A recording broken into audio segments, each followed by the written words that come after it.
Sir real estate రంగంలో రాణించాలి అంటే ఎవరికి సర్కిల్ ఉండాల్సిన అవసరం లేదు, లీడ్స్ ఎలా జనరేట్ చేయాలో కూడా మీరే నేర్పిస్తారు అని అయితే మీరు చెప్తున్నారు. ఓకే సార్, అసలు మన దగ్గర బడ్జెట్ లేదు లేదా చాలా తక్కువ బడ్జెట్ ఉంది, అలాంటి వారికి మీరు ఇచ్చేటువంటి సలహాలు ఏంటి అంటే ఏం చెప్తారు? కొంతమందికి మంచి ఏరియాలో ప్లేస్ తీసుకోవాలని ఆశ ఉంటుంది.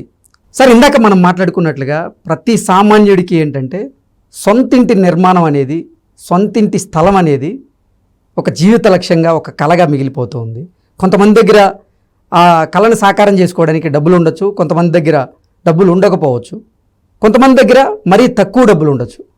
అలా తక్కువ బడ్జెట్లో సొంత ఇంటి కోసం ఒక స్థలాన్ని ఏర్పాటు చేసుకోవాలి అంటే ఏం చేయాలి? అటువంటి వారికి మీరు ఇచ్చేటువంటి సలహా ఏంటి అంటే ఏం చెప్తారు? దీనికి ముందు మీకు ఒక సామెత చెప్పి దానికి వస్తాను. ఓకే. ఈ దేశంలో పుట్టిన ప్రతి అబ్బాయికి కృష్ణాలు అంటాడు, లేకపోతే నాలంటాడు, ఈయనలు అంటాడు, ఒక అమ్మాయి ఎక్కడో పుట్టే ఉంటుంది. ఓకే. ఒకప్పుడు ఎవరో అన్నారంట, నేను పుట్టకపోతే నీకు భార్య దొరకదు అని.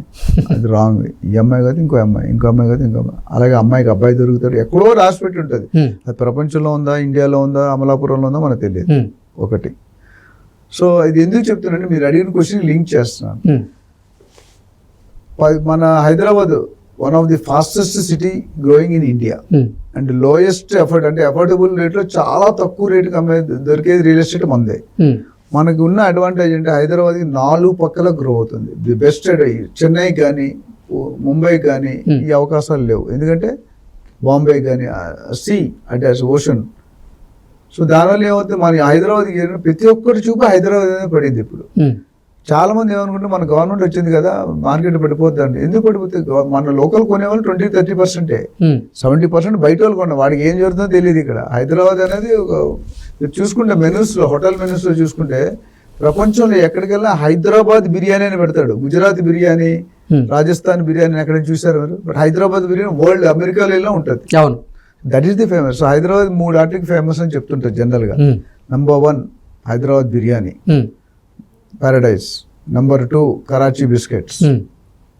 Number 3 doctor Nandi Rameshwara Rao. Okay. ఎందుకంటే హైదరాబాద్లోనే మనం సెటిల్ అయ్యారు. So coming back to your question, ప్రతి ఇన్వెస్టర్కి, ప్రతి బయర్కి ఆయనకున్న అఫోర్డబిలిటీ బట్టి మీరు మన రేవంత్ రెడ్డి గారు ఏం చేశారు, అర్బన్, సబర్బన్, రూరల్ అని 3 భాగాలుగా స్టేట్ని విభజించారు. సో సిటీ ఇప్పుడు బంజారాలు మనం కూర్చున్న ఏరియా, నేను రోడ్ నెంబర్ TV9 ఉన్న దగ్గర 3 నుండి 4 లక్షలు పర్ గజం. ఓకే. 3 నుండి 4 లక్షలు పర్ స్క్వేర్ యార్డ్. అది ఇవాళ కొన్నాం అనుకోండి, 5 సంవత్సరాల తర్వాత ఎంత అవుతుంది? ఒక 30-40 వేలు పెరుగుతుంది, అంతకంటే ఎక్కువ పెరగదు. ఇదే నేను 5,000 కొన్నాను అనుకోండి 70 కిలోమీటర్ దూరంలో, అది 10 సంవత్సరాలు 50,000 అవుతుంది. 50,000 అయితే 40,000 అవుతుంది. అంటే 5,000 300%, 400%. సో మనకి పిండి కొలిది రొట్టి, జితనా ఆట ఉత్తనా రోటీ అనే సామెత ఉంది మనకి. సో చాలా మంది తెలియని రహస్యం ఏంటంటే, నా దగ్గర 15 లక్షలు ఉంటే ప్లాట్ రాదు, ఎందుకంటే శంకరపల్లిలో కొనుక్కోవాలంటే 50,000 గజం. 50,000కి 10 లక్షలకి ఎంత వస్తుంది ల్యాండ్ తెలుసు, అది ఎందుకు పనికిరాదు. సో మనకి డబ్బులు ఎఫోర్డబిలిటీ 2 ఆప్షన్స్ ఉన్నాయి. ఒకటి సిటీకి దూరంగా వెళ్తున్న కొద్ది, ఇప్పుడు మీరు సభకు బెంగళూరు హైవే బాగా నడుస్తుంది. బెంగళూరు హైవే అంటే ఏంటి, శంషాబాద్, కొత్తూరు, నందిగామ, షాద్నగర్, బాలానగర్, జడ్చర్ల, ఈ స్ట్రెచ్. అట్లా ప్రతి దగ్గర కూడా విజయవాడ హైవే, వరంగల్ అవన్నీ ఉన్నాయి. ఇప్పుడు హ్యాపెనింగ్ ఏరియా మొన్నటి వరకు శ్రీశైలం హైవే ఉండేది. ఈ ఫార్మాసిటీ రద్దు వల్ల కొద్ది డిస్టర్బెన్స్ అయ్యి కొద్దిగా స్లో డౌన్ అయింది. బట్ ఇప్పటికీ బెంగళూరు హైవే, ముంబై హైవే చాలా ఫాస్ట్గా ఉంది. ఇప్పుడు షాద్నగర్ ఇది around 50 kilometres from main city. So 50 kilometres లోపు వాళ్ళకి ఈ 15 లక్షల బడ్జెట్ కావాలనేది దొరుకుతాయి. మెయిన్ రోడ్ నుండి 5-6 కిలోమీటర్స్ లోనికి వెళ్తే గజం 7,000, 8,000, 9,000 దొరుకుతుంది. ఓకే. ఏది DTCP అప్రూవ్డ్. సో 150 గజాలు మినిమం ప్లాట్ సైజ్ ఉంటుంది. సో 150 ఇంటూ 10,000 వేసుకున్న 15 లక్షలు కదా. చాలా మంది తెలియదు. అంతా మార్కెట్లో 30,000, 40,000 ఉన్నారు ఆ రేంజ్. ఇప్పుడు స్టార్ హోటల్ దోశ ఉంది అనుకో, బండి మీద కొనుక్కుంటే మనకి 30-40 రూపాయలు. కామా హోటల్లో కొనుక్కుంటే 100-120 రూపాయలు. కృష్ణాపురాయికి వెళ్తే 500-600 రూపాయలు. మినపప్పు లేకుంటే దోశ వస్తుందా? రాదు. బట్ ఏంటంటే life style, ambience, neighbouring, culture, ఇవన్నీ కూడా తేడా వస్తాయి. సో అదేవిధంగా తక్కువ బడ్జెట్ ఉన్న వాళ్ళు 2 ఆప్షన్, ఒకటి డైరెక్ట్గా కొనుక్కోవచ్చు. సపోజ్ అదే 10 లక్షలే ఉన్నాయి, ఉద్యోగం చేసుకుంటాడు, ఒక 50-60 జీతం, అటు లోన్ వస్తుంది. 10 లక్షలు లోన్ తీసుకొని 10 లక్షలు పెట్టుకుంటే 20 లక్షలు. సో ప్లాట్ అనేది సొంత ఇంటి కళ అనేది ఆగిపోదు. దాన్ని కరెక్ట్గా ఫైనాన్షియల్ అడ్వైస్ తీసుకొని, లేదా మాలాంటి రియల్ ఎస్టేట్ ప్రొఫెషనల్స్ దగ్గరికి వస్తే వాళ్ళు గైడ్ చేస్తారు. ప్రతి బడ్జెట్కి ప్లాట్ ఉంటుంది. అది ఎక్కడ ఉంటుంది అనేది మనం ఒకటే స్పాట్లో, ఇప్పుడు షాద్ నగర్ శంషాబాద్ దగ్గర మనం 10,000 లెక్క కొనలేము. మనం అక్కడ ఆల్రెడీ 1 lakh అయిపోయింది రేటు. సో అది శంషాబాద్ 35 కిలోమీటర్స్. ఇంకో 35 వెళ్తే ఆ ₹1,00,000 కాస్త 10,000 మిగులుతుంది. ఓకే సార్, కొంతమంది 5 లక్షలు బడ్జెట్ పెట్టుకుంటారు, కొంతమంది 10 లక్షలు బడ్జెట్ పెట్టుకుంటారు, కొంతమంది మీరు అన్నట్లుగా 15 లక్షలు బడ్జెట్ పెట్టుకుంటారు. 5 లక్షలు బడ్జెట్ పెట్టున్న వాళ్ళకి ప్లాట్లు వచ్చే అవకాశం ఉందా? ఏ ఏరియాలో వస్తాయి? ఏ ఏరియాలో తీసుకుంటే మంచిది? అంటే సిటీకి ఇప్పుడు జనరల్గా నేను చెప్పినట్టు జిహెచ్ఎంసి, హెచ్ఎండిఏ, డిటిసిపి, జీపీ. వ్యత్యాసం ఏంటంటే సిటీ నుండి, మున్సిపల్ లిమిట్స్ నుండి, అంటే మెయిన్ సిటీ బంజారాహిల్స్, శ్రీనగర్ వాళ్ళు, ఇక్కడ నుండి ఒక 25-30 కిలోమీటర్స్ మున్సిపల్ లిమిట్స్లో వస్తుంది. అక్కడ నుండి ఇంకో 30 కిలోమీటర్స్ 35 కిలోమీటర్స్ హెచ్ఎండిఏ వస్తుంది. ఓకే, అక్కడ నుండి ఇంకో 30-40 కిలోమీటర్లు డిటిసిపి వస్తుంది. 100 కిలోమీటర్లు దాటితే జీపీ అంటారు, గ్రామ పంచాయతీ. స్లోగా తీసేస్తున్నారు. సో మీకు కావాలంటే ఫామ్ ప్లాట్స్ అనేది జనరల్గా 2,000, 3,000 నుండి 5,000 రూపాయలకి పర్ గజం దొరుకుతుంది. Form plots where you cannot do construction, 10% construction. Farm house అనేది కాన్సెప్ట్, వీకెండ్ కాన్సెప్ట్. రిసార్ట్స్ ఉంటాయి కదా, ప్రగతి రిసార్ట్స్ అని, ఇంకా డ్రీమ్ ల్యాండ్స్ అనేవి చాలా ఉన్నాయి. ఆ రిసార్ట్స్లో మీరు వీకెండ్ సాటర్డే వెళ్ళిపోయి సండే ఉండి మండే రావడానికి. సో రెగ్యులర్గా ఉండడానికి ఇప్పుడు మీరు 110 కిలోమీటర్లు వెళ్ళి అక్కడ ఇల్లు కట్టుకొని ఉన్నా మీరు ఇక్కడ వచ్చి రాలేరు, సిటీకి రాలేరు, స్ట్రెయిన్ అయిపోతారు. నువ్వు 2-వీలర్ బైక్ మీద వచ్చి 2 గంటలు ఇటు 2 గంటలు అటు ట్రావెల్ చేస్తే your life span will reduce. So అందరినీ ద్రాక్ష పండు పుల్లగా ఉంటుంది అని మా నాన్నమ్మ గారు చెప్పేవారు. ద్రాక్ష పండు చెట్టు అందినంత వరకు తీగి ఉంటుంది, అందరినీ పుల్లగా ఉంటుంది అని అది లేదు. సో నేను అది ఎందుకు చెప్తానంటే మన ఎఫోర్డబిలిటీ బట్టి మన ప్లానింగ్ ఉండాలి. ఇప్పుడు మన లెవెల్ చూసుకో, మనకి తినడానికి పప్పు అన్నం తినడానికి లేదా మన బిర్యానీకి ప్లాన్ చేస్తే ఎట్లా? మన లెవెల్ బట్టి మనం ప్లాన్ చేసుకోవాలి. మన ఆలోచన, మన అవసరం మనకి ఆలోచన అనే విధానం నేర్పుతుంది. సో 5 లక్షలు కొన్ని కూడా దూరంగా అయితే దొరుకుతాయి. ఎంతో కొంత గుంట అంటే 121 స్క్వేర్ యార్డ్స్ దొరికిపోతుంది. 121లో ఇల్లు కట్టవచ్చు, 1000 గజాలు ఇల్లు కట్టవచ్చు, ఎకరంలో ఇల్లు కట్టవచ్చు. మన స్టేట్ ఆఫ్ అఫైర్స్ 1 గుంట లేదా 2 గుంటాస్. సో దొరుకుతాయి. 5 లక్షలు అంటే దూరంగా వెళ్ళాలి. ఒకటే వాళ్ళు డబ్బులు ఎంత తక్కువ ఉంటే అంత దూరం వెళ్ళాలి, డబ్బులు ఎంత ఎక్కువ ఉంటే అంత దగ్గర ఉంటుంది.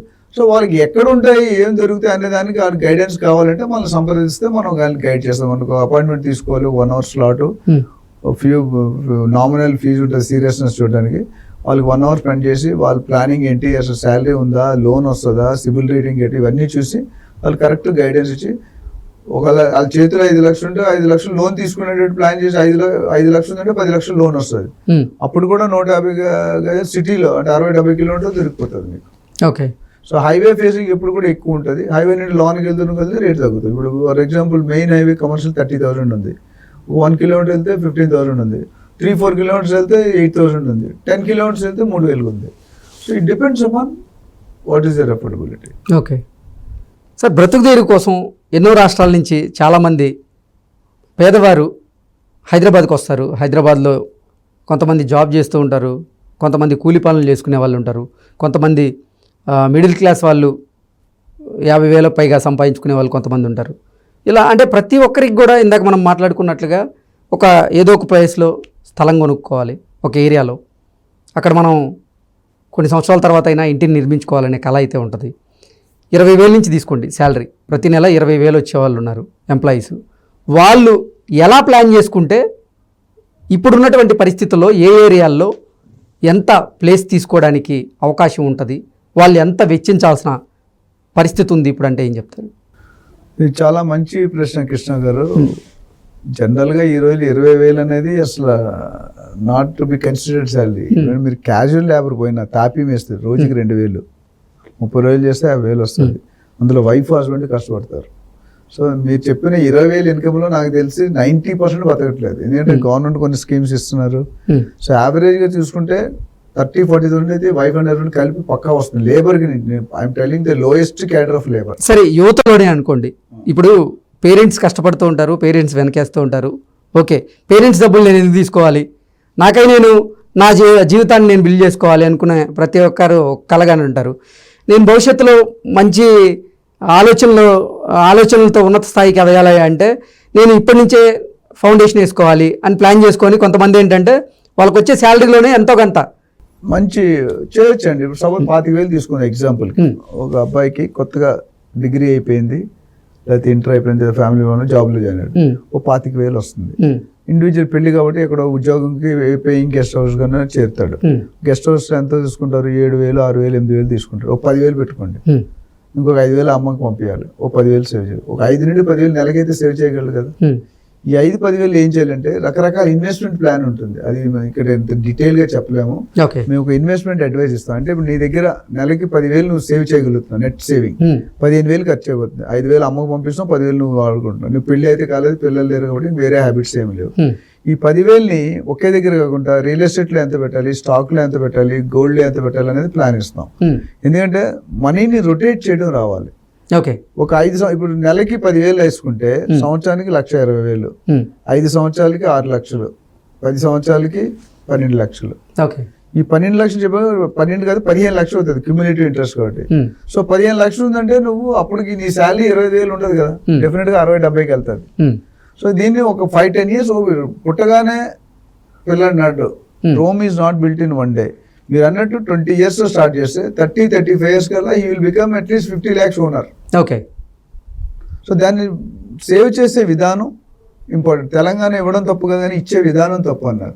ఇక్కడ డబ్బులు ఇప్పుడు ఎవ్రీ ఇయర్ ఇంక్రిమెంట్ ఏదవుతుంది మీకు కానీ నాకు ఎవరికైనా 10%, 20% తక్కువ లేదు. ఎవరు ప్రైవేట్ కంపెనీలు అయితే డెఫినెట్గా 20-25% ఇస్తారు. అంటే 25,000 కాస్త 30,000, 30,000 కాస్త 40,000, 40,000 10 సంవత్సరాలు చెప్పాం. బై ద టైమ్ ఈ కంపెనీలుగా 1 lakh శాలరీ.